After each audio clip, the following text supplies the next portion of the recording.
और जैसे ही उसने हरिनाम गाना शुरू किया, नेत्रों से अविरल अश्रुधार गिरने लगे, रोम रोम कंपायमान होने लगा, अपने सारे पाप उसको दृष्टिगोचर होने लगे। अब तो उसे यह चिंता होने लगी कि मेरा उद्धार कैसे होगा।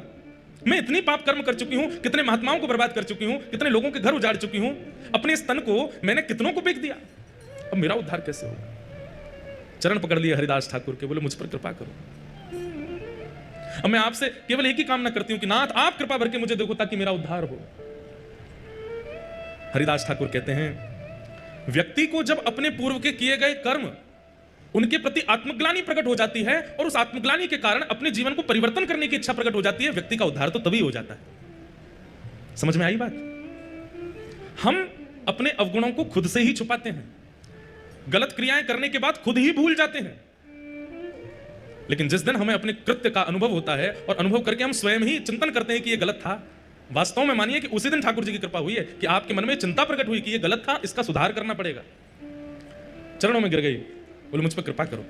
हरिदास ठाकुर बोले देवी अब जो मेरी निष्ठा है वो तुम धारण करो, मैं अब कहीं और जाकर के भजन करूंगा। इस कुटिया में मैंने लाखों करोड़ों नाम जप किए हैं, अब तुम इस कुटिया में रहो और यहां रहकर के नाम जप करो। हरिदास ठाकुर वो कुटिया, अपने भजन की कुटिया उस वैश्या को दे दी और वहां बैठ करके वो वैश्या ऐसा नाम करने लगी, ऐसा नाम करने लगी, जिस वैश्या का मुख देख करके संत जन मुंह फेर लेते थे और सोचते थे कहीं हमारे पाप नष्ट नहीं हो जाए। आज उसी वैश्या के भक्त बनने पर उनकी कुटिया के बाहर संतों की भीड़ लगती है। क्यों?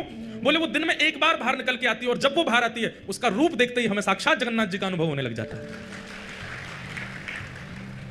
बंधुओं, रूप सुंदर वो नहीं जिसकी सुंदरता देख करके लगे ये कितना सुंदर है, बल्कि रूप सुंदर वो कि जिसकी सुंदरता देख करके नेत्र बंद हो जाए और मन में भाव आए कि ये इतना सुंदर है तो वृंदावन चंद कितने सुंदर होंगे। किसी का स्वर सुनकर के ये ना लगे कितना अच्छा गाता है, उसकी वाणी सुनकर के मन में भाव आने लगे कि ये इतना सुंदर गाता है तो श्री मदन मोहन कितना सुंदर गाते होंगे।